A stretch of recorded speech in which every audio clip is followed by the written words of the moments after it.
goob fagaara ah oo ku taal bartamaha magaalada Dhuusamareeb ayaa maanta lagu fuliyay xukun jaadal ah oo maxkamadda Islaamiga ah ee degmada Gurceel ay ku riday 2 eedeysane oo qayb ka ahaa 4 dhalinyaro ah oo dhowr bilood ka hor loo xiray fal kufsi ah oo degmada Gurceel loogu geystay gabar ardayad ah. xubnaha sare ee garsoorka, mas'uuliyiinta maamulka gobolka iyo kuwa degmooyinka Dhuusamareeb iyo Gurceel iyo boqolaal shacab ah ayaa u soo daawasho tagay goobta xukunkan lagu fulinayay, waxaana 2 eedeysane oo goobta ay keeneen ciidamo ka tirsan kuwa nabad sugidda midkiiba lagu dhiftay min 100 jeedal oo ah tacsiirta falka kufsiga ahaa ee ay geysteen, sida goobta uu ka sheegay Sheekh Xasan Geerte oo ah ku xigeenka maxkamadda degmada Gurceel. waxay noqotay markii xukunka la saaray la soo xukumay waxa ka dhaxay oo la ogaaday inay sarguur soo marin. markay sarguur soo marin waxay noqotay 100 jeedal labadan kiiba 100 jeedal baa laga fiiriyay maanta.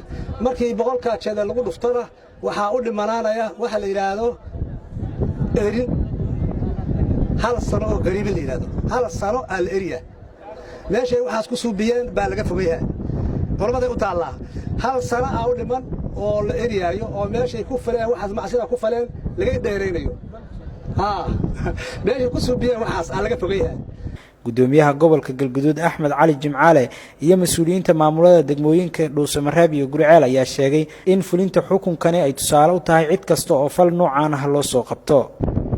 waxaan rabnaa inaan u sheegno bulshada haddii alla idmo mar walba ciddii ficiladan oo kale ku kacda insha Allah inay la kulmi doonto waxa ay mudan tahay insha Allah ta'ala. maamulku inuu sida u taagan yahay aad iyo aad ayaad u mahadsantihiin. waqti dheer qorraxda la fadhiyay waxaan rabaa inaan idinku dheerayn insha Allah ta'ala. wixii u dhimanaa raggan ayaa Ilaahay idinkiisa way mari doonaan. wixii tacsiira way soo mareen, xadkiina waa laga oofiyay, taqriibkii u dhiman insha Allah. iyadana waa hawshaasna dadkeedii iyo ciddii loo xil saaraa maamuli doonta.